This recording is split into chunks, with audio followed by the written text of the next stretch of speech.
Hi friends, welcome to ವೈಭವ entertainment channel. ಸ್ನೇಹಿತರೆ, ಈ ದಿನ ಪೂಜೆಗೆ ಸ್ಟೀಲ್ ಪಾತ್ರೆಗಳನ್ನು ಬಳಸುವುದು ಶುಭವೋ ಅಶುಭವೋ? ವಾಸ್ತು ನಿಯಮ ಏನು ಹೇಳುತ್ತೆ ನೋಡೋಣ ಬನ್ನಿ.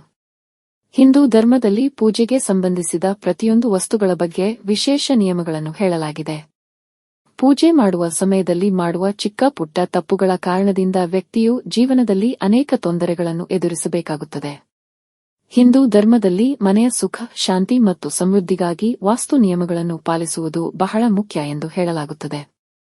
ವಾಸ್ತುಶಾಸ್ತ್ರದಲ್ಲಿ ಪೂಜೆಗೆ ಸಂಬಂಧಿಸಿದ ಪ್ರತಿಯೊಂದು ವಸ್ತುಗಳ ಬಗ್ಗೆ ವಿಶೇಷ ನಿಯಮಗಳನ್ನು ಹೇಳಲಾಗಿದೆ.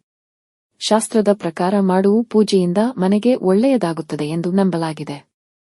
ವ್ಯಕ್ತಿಯು ಸರಿಯಾದ ವಿಧಿ ವಿಧಾನಗಳಿಂದ ದೇವರ ಪೂಜೆಯನ್ನು ಮಾಡಿದ್ದರೂ ಅವನು ಮಾಡುವ ಚಿಕ್ಕ ಪುಟ್ಟ ತಪ್ಪುಗಳಿಂದ ಜೀವನದಲ್ಲಿ ಅನೇಕ ತೊಂದರೆಗಳನ್ನು ಎದುರಿಸಬೇಕಾಗುತ್ತದೆ. ಪೂಜೆಯ ಸಮಯದಲ್ಲಿ ಬಳಕೆಯಾಗುವ ಪ್ರತಿಯೊಂದು ವಸ್ತುವಿಗೂ ಅದರದೇ ಆದ ಮಹತ್ವವಿದೆ. ಎಲ್ಲಾ ವಸ್ತುಗಳ ಕಡೆಯ ಅದೇ ರೀತಿ ಪೂಜೆಯ ಸಮಯದಲ್ಲಿ ಸ್ಟೀಲ್ನ ಪಾತ್ರೆಗಳನ್ನು ಬಳಸುವುದು ಸರಿಯಲ್ಲ ಎಂದು ಪರಿಗಣಿಸಲಾಗಿದೆ. ಹಾಗಾದರೆ ಪೂಜೆಗೆ ಸ್ಟೀಲ್ ಪಾತ್ರೆಗಳನ್ನು ಬಳಸುವುದು ಶುಭವೋ ಅಥವಾ ಅಶುಭವೋ ಎಂದು ತಿಳಿಯೋಣ ಬನ್ನಿ. ಪೂಜೆಗೆ ಈ ಲೋಹದ ಪಾತ್ರೆಗಳನ್ನು ಬಳಸಬೇಡಿ. ವಾಸ್ತುಶಾಸ್ತ್ರದ ಪ್ರಕಾರ ಪೂಜೆ ಮಾಡಲು ಸ್ಟೀಲ್, ಕಬ್ಬಿಣ ಮತ್ತು ಅಲ್ಯೂಮಿನಿಯಂ ಪಾತ್ರೆಗಳನ್ನು ಬಳಸುವುದು ಶುಭವಲ್ಲ ಎಂದು ಪರಿಗಣಿಸಲಾಗಿದೆ.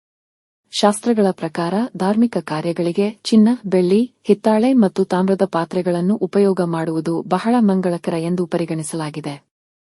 ಪೂಜೆಗೆ ಸ್ಟೀಲ್ ಪಾತ್ರೆಗಳನ್ನು ಏಕೆ ಉಪಯೋಗಿಸಬಾರದು? ಜ್ಯೋತಿಷ್ಯ ಶಾಸ್ತ್ರದ ಪ್ರಕಾರ ಪೂಜೆ, ಅನುಷ್ಠಾನ ಮುಂತಾದ ಸಮಯದಲ್ಲಿ ಬಳಸುವ ವಸ್ತುಗಳ ಶುದ್ಧತೆ ಮತ್ತು ಪಾವಿತ್ರ್ಯದ ಬಗ್ಗೆ ವಿಶೇಷ ಕಾಳಜಿಯನ್ನು ತೆಗೆದುಕೊಳ್ಳಲಾಗುತ್ತದೆ. ಸ್ಟೀಲ್, ಅಲ್ಯೂಮಿನಿಯಂ ಮತ್ತು ಕಬ್ಬಿಣದ ಪಾತ್ರೆಗಳನ್ನು ಶುದ್ಧ ಲೋಹಗಳೆಂದು ವರ್ಗೀಕರಿಸಲಾಗಿಲ್ಲ. ಇಷ್ಟೇ ಅಲ್ಲದೆ ಪೂಜೆಗಳಲ್ಲಿ ನೈಸರ್ಗಿಕ ಲೋಹಗಳನ್ನು ಬಳಸಬೇಕೆಂಬ ನಂಬಿಕೆಯೂ ಇದೆ. ಸ್ಟೀಲ್ ಇದು ಮಾನವ ನಿರ್ಮಿತ ಲೋಹವಾಗಿದೆ. ಇದನ್ನು ಕಬ್ಬಿಣದಿಂದ ತಯಾರಿಸಲಾಗುತ್ತದೆ. ಕಬ್ಬಿಣವು ತುಕ್ಕು ಹಿಡಿಯುತ್ತದೆ. ಹಾಗಾಗಿಯೇ ಈ ಲೋಹಗಳಿಂದ ಮೂರ್ತಿಗಳನ್ನು ಸಹ ತಯಾರಿಸಲಾಗುವುದಿಲ್ಲ.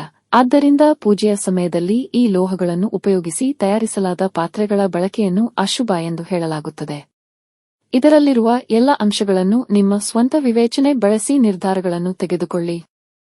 ನಮ್ಮ ಚಾನೆಲ್ಗೆ ಹೊಸಬರಾಗಿದ್ದರೆ ಸಬ್ಸ್ಕ್ರೈಬ್ ಮಾಡ್ಕೊಳ್ಳೋದನ್ನ ಮರಿಬೇಡಿ. ನಮ್ಮನ್ನು ಪ್ರೋತ್ಸಾಹಿಸಿ. Thanks for watching. Please like, share and video.